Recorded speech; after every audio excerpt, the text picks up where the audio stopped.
can you hear me? Our picture of the universe has changed a great deal in the last 50 years, and I'm happy if I have made a small contribution.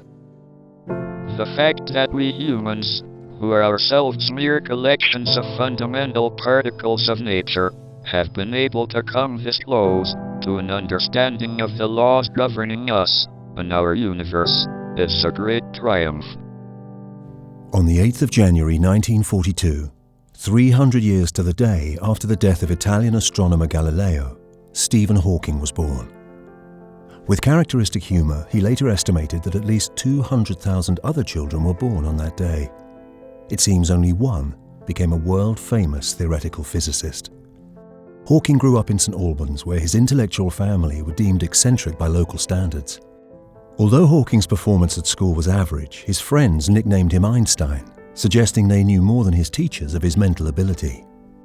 Following in his father's footsteps, Hawking won a scholarship to Oxford University. Aged just 17, he adopted the prevailing attitude towards work. Either you were brilliant and achieved great results with no effort, or you accepted failure. Despite this lack of effort, he scraped a first and negotiated a place at Cambridge University as a graduate student of cosmology. Over time, Hawking noticed he was becoming clumsier, and he was diagnosed with motor neurone disease, also known as amyotrophic lateral sclerosis. When Hawking's PhD was published in 1966, it was neither widely known nor accepted. His thesis showed that the universe could have begun from a single point. The proofs he worked out in 1965 demonstrated that according to Einstein's general theory of relativity, space-time must have a beginning in the Big Bang and an end in black holes. Well, I've seen some of the greatest scientists of the 20th and 21st century say that Stephen asked a question about black holes in the 70s, which was one of the most profound questions ever asked in science and one of the most fruitful. And it's a really simple question. Stephen asked, what happens to information if you throw it into a black hole? The picture I think everyone has of a black hole is that you throw stuff in and it's gone forever, trapped forever inside the black hole. Now, Stephen's scientific breakthrough was to show that that's not true. Black holes radiate. They have a temperature over very long periods of time, and we're talking millions of times the current age of the universe, but over long periods of time they evaporate away through a process known as Hawking radiation, named after Stephen. And that contradicts a profound, fundamental principle in physics, which is you can't destroy information. And that was why his question was so important, because he put his finger very precisely on a very simple but profound problem in our understanding of the world. Hawking's work revolutionized the accepted knowledge of black holes, and his achievements were recognized. At 32, he was elected as a Fellow to the Royal Society, one of the youngest ever. At 35, he was appointed Lucasian Professor of Mathematics at Cambridge University, a prestigious post also held by Sir Isaac Newton. In 1985, he contracted pneumonia on a visit to Geneva.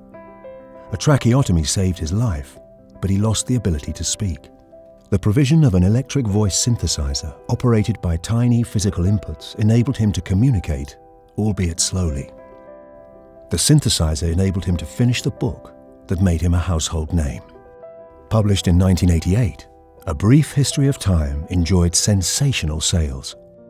His book spent 237 weeks in the bestseller charts and sold over 25 million copies worldwide in 40 languages. The success of the book propelled the author to celebrity status. People were fascinated by Hawking's genius and personal courage. His sharp sense of humour and charisma were displayed during interviews and lectures worldwide. For much of his career, Hawking searched for a theory of everything, one mathematical law that would unify general relativity and quantum theory. I think the reason the book captured everybody's imagination can be seen on the last page, because Stephen writes that we are trying to answer questions such as why do we exist? Why does the universe exist? These are kind of grand eternal questions. And he says at the end, if we can answer that, and we will answer that through science if we're going to find an answer at all, then we will know the mind of God. It shows, I think it illustrates Stephen's confidence in the way of thinking, the scientific way of thinking. In March 2018, Hawking passed away. Tributes flooded in for the 76-year-old scientist. Hawking lived with the prospect of an early death, yet survived 55 years beyond the doctor's initial prognosis. As a father, despite his disability, he had such an acute sense of fun. And he wanted to discover, what the kinds of things I was into, whether it was hobbies or, pop music. And he wanted to share those experiences with me, which was great.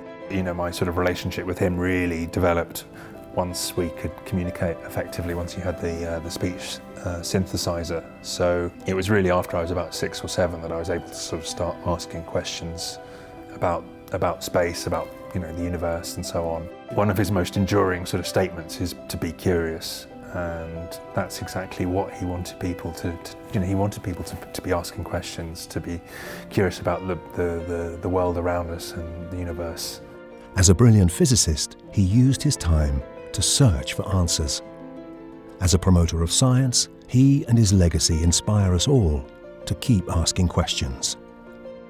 2020 marks Bremont's 10th iconic limited edition. The classically styled Bremont Hawking Limited Edition, featuring a retrograde seconds hand and grand date, contains 4 wooden discs inlaid into the back of the watch, taken from the desk at which Hawking contemplated the mysteries of the universe, one of his most treasured possessions.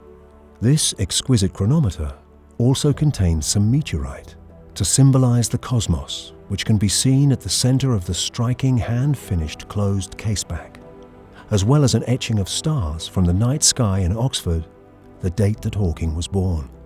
The watch's serial number is printed on paper from original copies of a 1979 seminal research paper, commonly referred to as the nuts and bolts of gravity, co-written with one of Hawking's longest-serving collaborators, Professor Gary Gibbons, that sought to understand the thermal properties of black holes.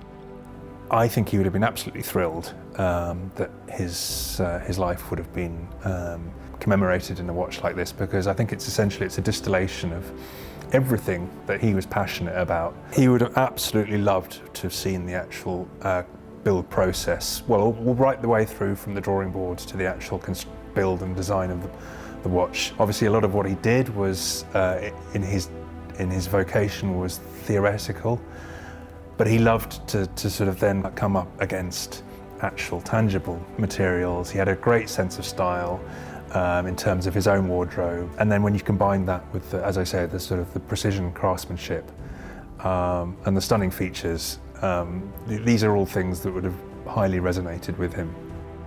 Only 388 stainless steel and black dial, 88 rose gold with black dial, and 88 white gold and blue dial pieces will be made. To complement the 41mm men's Hawking model, Bremont is also introducing a limited run of women's watches as part of the collection. Unlike the men's edition, it features a dial entirely made from meteorite and is beautifully paired with polished nickel hands. Turning the watch over reveals its open caseback, through which an exquisite and intricately hand-finished black hole automatic rotor can be seen. The case measures 34mm in diameter, with diamonds inset into the bezel, as well as the index markers on the dial. This is the first time Bremont has ever used diamonds within any of its collections. The Stephen Hawking Foundation was set up by my father during his lifetime to facilitate research into cosmology, astrophysics and fundamental particle physics. It has a second very important purpose, which is to support work relating to motor neuron disease and those living with the disease. Some of the proceeds from this project will, of course, go towards supporting the ongoing work of the Stephen Hawking Foundation. Remember to look up at the stars and not down at your feet. Try to make sense of what you see and wonder about what makes the universe exist. Be curious. And however difficult life may seem, there is always something you can do and succeed at. It matters that you don't just give up. Thank you for listening.